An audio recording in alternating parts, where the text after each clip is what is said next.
अस्सलाम वालेकुम रहमतुल्लाह व बरकातहू। Welcome to my YouTube channel. आज मैं अपने चैनल पे बहुत ही शानदार टर्किश कबाब की रेसिपी लेकर आई हूँ, जो बनाने में बहुत ही इजी और बहुत ही मज़े के घर में तैयार हो जाते हैं।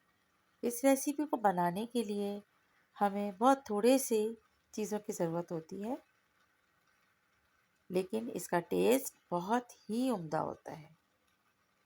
आप लोग इसे ज़रूर ट्राई कीजिएगा।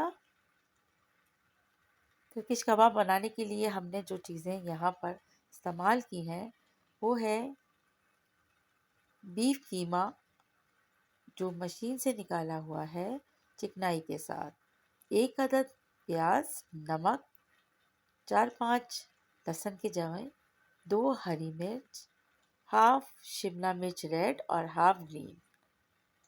सबसे सबसे पहले मैंने प्याज को, हरी मिर्च को और रेड और ग्रीन शिमला मिर्च को अलग अलग चॉपर में मोटा मोटा चॉप कर लिया है और इसका पानी अच्छी तरीके से ड्रेन कर लिया है। हाथों की मदद से और छन्नी की मदद से सब्जियों का पानी जो है मैंने अलग कर दिया है और बिल्कुल खुश्क करके सब्जियों को फिर हम कीमे में ऐड कर लेंगे। बीफ का ये कीमा चिकनाई के साथ है और तकरीबन 400 ग्राम के करीब ये कीमा है। इसमें जो चीज़ें जाएंगी वो सारी उसी हिसाब से है जितना ये कीमा है। अब ये सब्जियों का पानी बिल्कुल अलग कर दिया गया है। ये देखें, ये पानी था जो सब्जियों से निकला है।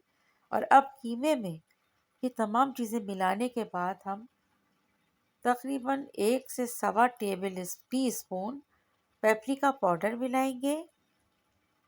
कुछ चिली फ्लेक्स भी मिलाए हैं मैंने, थोड़े से हाफ टी स्पून।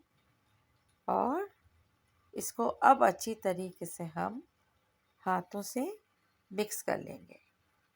जितनी अच्छी मिक्सिंग होगी उतने ही अच्छे ये टर्किश कबाब तैयार होते हैं। अभी हम हाथों से आहिस्ते हाथ से इसको सब्ज़ी को उसके साथ मिक्स करेंगे। फिर हमें बाकायदा इस तरह से गूंथते हैं कि जैसे हमने आटा गूंदना होता है। उसके बाद हम इन कीमे को तकरीबन मैंने हाफ आवर रखने के बाद इस तरह से सीकों पे लगाया तो वो सेट हो गई और 1 घंटे में तकरीबन ये ग्रिल पे तैयार हो गए और मज़ेदार से कबाब रेडी हो गए, जिसे मैंने सैलेड के साथ सर्व किया। रेसिपी पसंद आए तो मेरे चैनल को सब्सक्राइब कर दीजिएगा।